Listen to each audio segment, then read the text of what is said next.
Good morning, good morning po sa ating lahat. Hello po mga kabayan. Sa umagang ito ay naka-live po tayo. Malakas po ang hangin sa labas. Hindi po tayo makapag-take po ng ating mga video doon. Kaya I decided to go live na lang po. And hope okay lang po. Sa mga kabayan na mag-tune in, mga kabayan nyo, almost it's my first time. Nag-experiment pa lang po si Mr. Gabaon sa live niya. So almost napapansin nyo itong mga kabayan na hindi pa tayo ganong bihasa sa mga mag-set ups niya. Kung sino man yung mag-tune in, babalikan ko po kayo mga kabayan. At ang topic ng ating live ay magbibigay po ako ng mga paraan or tips na kung paano ka kumita or kikita ng pera na wala kang inilalabas na pupunan. Yan mga kabayan. Yan ang pag-uusapan natin sa umagang ito. At mga kabayan, if so happen na nanonood po kayo ng aking mga vlog at lalong-lalo na itong live na ito, ay please don't forget to subscribe with this channel. Please subscribe and hit the notification bell para sa lahat ng aking mga bagong upload ay magkakaroon po tayo ng notification. At heto na kabayan, kagaya ng sinabi ko, pag-uusapan natin mga kabayan kung ano itong mga paraan na ito. Unang paraan ay ito po mga kabayan. Ang unang-unang paraan na ikaw ay kikita ng pera na wala kang nilalabas na puhunan. Pero bago natin umpisan yan ay nais ko lamang itong i-shout out lahat ng aking mga subscribers dito po sa Bernard T. Gabaon TV community. Shout out po sa inyong lahat. At shout out din po sa aking mga kamag-anak. At syempre ang aking pamilya po dyan sa Waigdaya, Candon, Ilocos Sur.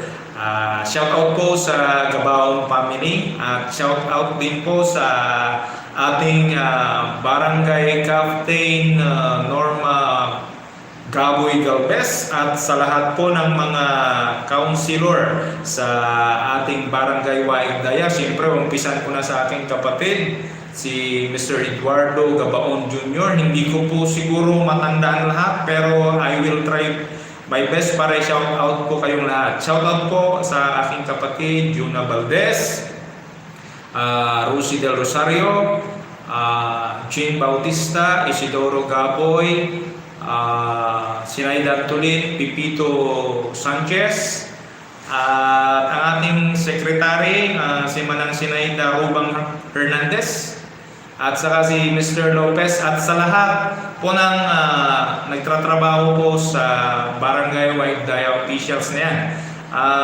Siyempre yung pinsan ko rin, Imelda Rapanot Gapati, shoutout po sa inyong lahat, sa grupo ninyo. Hindi ko siguro ma-mention lahat dahil hindi ko naman po alam lahat. Shoutout po sa kay Alex Game, yan. Shoutout po sa inyo, Brad. Now, ito na po ang pag-uusapan natin na ano-ano itong mga pwede mong gawin para ikaw ay kumita ng pera na wala kang inilalabas. Una sa lahat, mga kabayan, ay ito. Pwede kang kumita ng pera na wala kang inilalabas.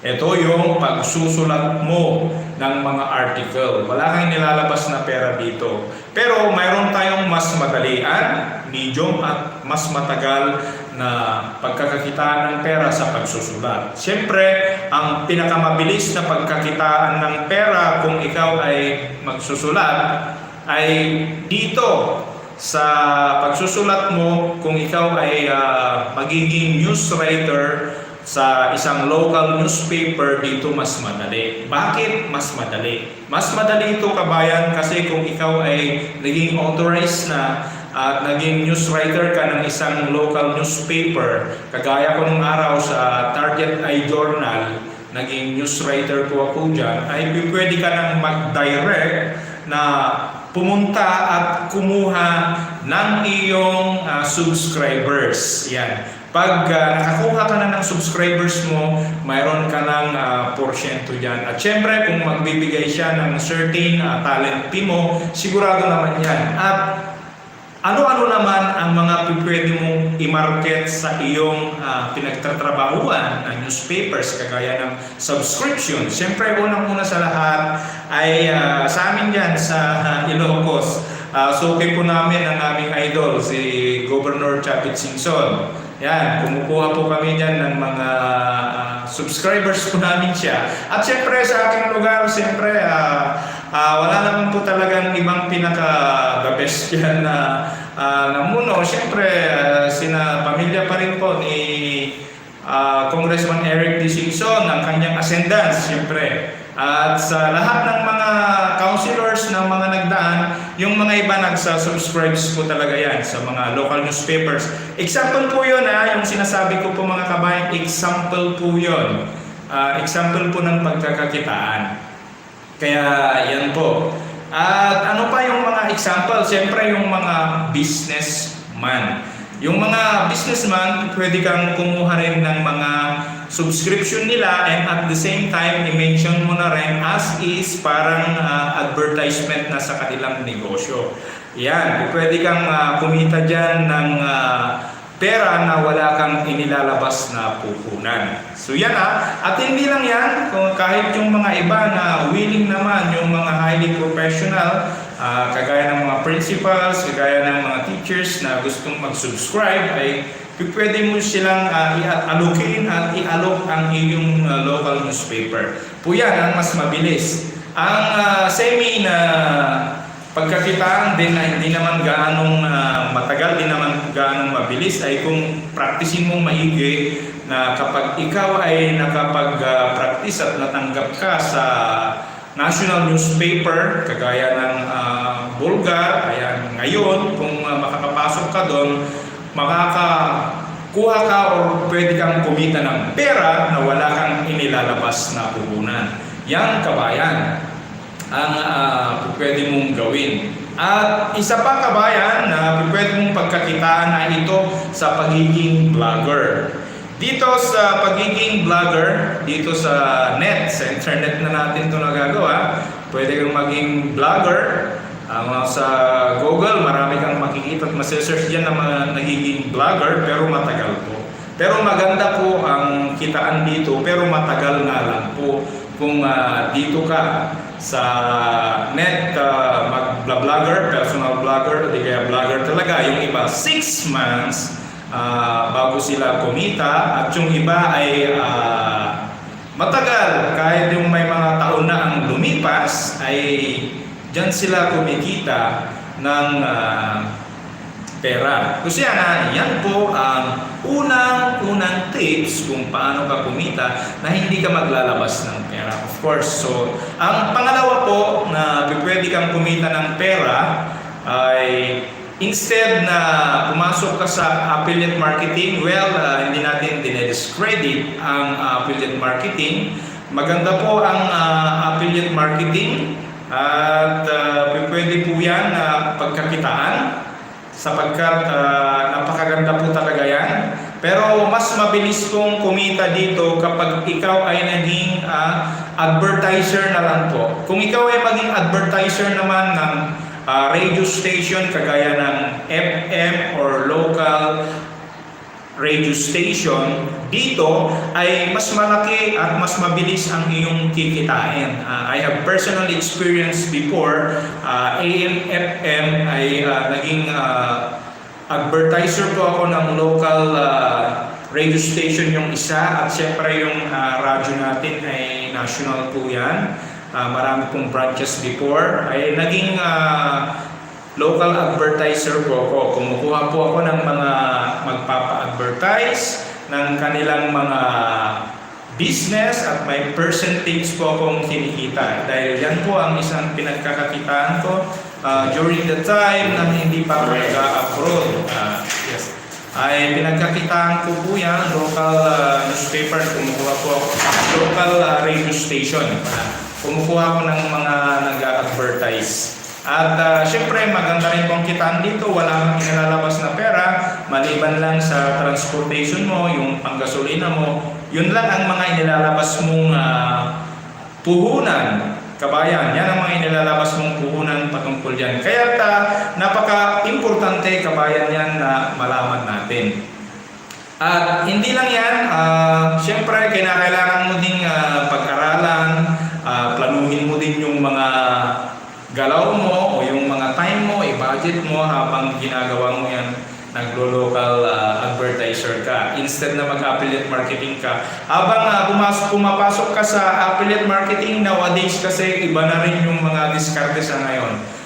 Para mas mabilisan, yan muna ang unang-unang gawin mo. Kung lumabas ka, mag-build ka, especially today, ay kailangan, kaso lang may mga MACQC tayo, meron tayong mga quarantine, may ACQ din tayo, ay kailangan lang po na ingat-ingat lang. Pero pwede po yan na pagkakakitaan. Gaya din to, additional din, same na pagkakakitaan din po natin ay ito po.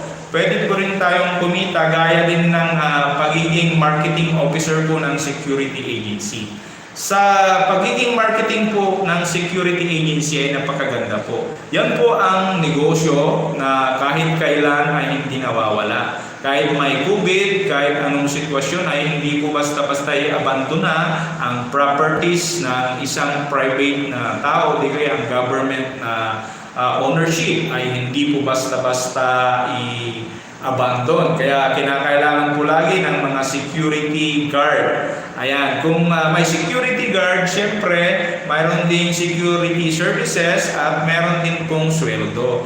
Dito naman ay pwede kang kumita dito, papasok kang bilang marketing officer ng security agency. Dito ang kitaan dito ay per head, per month hanggang matapos yung contract. For example, makakuha ka ng 10 security guard or isang kliyente, 10 ang security guard niya. Ang porsyento mo dito, pagpalagay natin na 400 pesos, ang isa, sa isang buwan mayroon kang 4,000 pesos times hanggang matapos yung kontrata. Sa isang kliyente lamang yon. How much more kung marami kang makuha na kliyente? Yan ang advantage dito. Habang ginagawa mo ito ay kikita ka na ng pera kapag na-establish mo na yan, na maaari ka pang magdagdag ulit ng mga additional na income mo. Yan, habang ginagawa mo ang iyong active source of income at yung minamarket mo ay kumikita na, so magiging multiple income ka in the long run. So napakaganda po yan kabayan. At isa pang dagdag na pagkakakitaan, ito, pwede ito. Ikaw ba ay isang skilled? Ikaw ba ay isang same skill, pwede mong i-offer. Halimbawa, kung ikaw ay isang tubero, pwede kang mag-offer ng iyong skills. Lalong-lalo na sa ngayon, basta sumunod lang tayo sa protocol ng IATF kasi COVID-19 ngayon. Siyempre, yung mga nag-emergency na merong nasisirang mga linya ng kanilang tubig sa bahay, kung tubero ka, pwede mong i-offer yan kasi kung skills ka.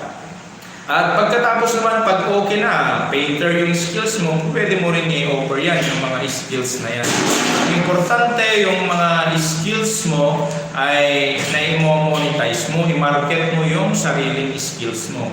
Ayan, pag na-monetize yan, okay, pwede pong pagkakitaan yan.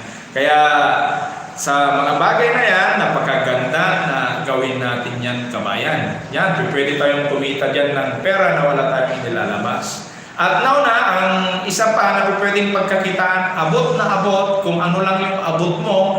For example, ako ay napakaliit na, isang maliit na vlogger at merong mga nagnanais dyan sa lugar mo o di kaya nalalapitan mo na mag-alok sa'yo, di kaya mag-alok, tulungan mo siya at halimbawa, tutur mo siya sa pag-i-edit, personal. Iba kasi yung tinitignan mo lang sa YouTube At iba rin yung personal na tinuturuan ka. Yun yung sinasabi ko na iba yung alam mo kaysa alam mo talaga. Kasi kapag ka-actual at personal na tinuruan ka ay mas madali. Kasi sa YouTube, sa video, hindi basta-basta kailangan balikan mo na naman at ulitin mo. Whereas kung nasa actual ka, kung hindi mo alam, may pagkakamali ka, ituturo lang sa'yo ng iyong tutor. At malalaman mo na at alam mo nang gawin at i-operate yan. Yan, isa yan. At kinakailangan kung ano yung abot mo, tulad halimbawa, magparenta ka. Alam mo, vlogger ka, maraming gustong may mag-vlogger, may mga gimbals ka dyan, may mga camera ka, may mga tripod ka, ay pwede mong iparenta yan. Kaya pagkakakitaan din yan. Yan. Kahit sa maliit na bagay, at least kumikita ka. Kaya i-monetize mo yung kung anong meron sa'yo para kumita ka. Marami pang pwedeng pagkakitaan na wala kang inilalabas na pera. Tulad halimbawa ng mga basic needs. Sa basic needs naman tayo. Sa mga basic needs ay marami po kabayan na pwedeng pagkakitaan. Yung mga basic needs ay yung mga kinakain natin, yan yung mga pang-ulam natin, yung mga t-shirt natin, mag-reseller tayo, magbenta tayo ng mga pagkain, ayan, mga basic needs po yan, ay pwede tayong kumita dyan kahit wala kang inilalabas na pera. Kaya yan lamang po ang short na videos natin sa umagang ito.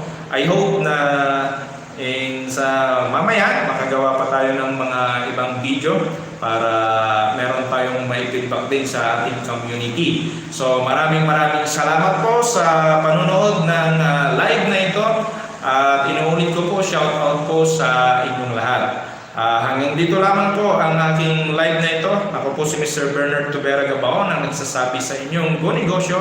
Practical tips ang kailangan mo para ikaw ay umasenso. Atin po ito ni Kabayang Bernard T. Gabaon. Good morning po sa inyong lahat.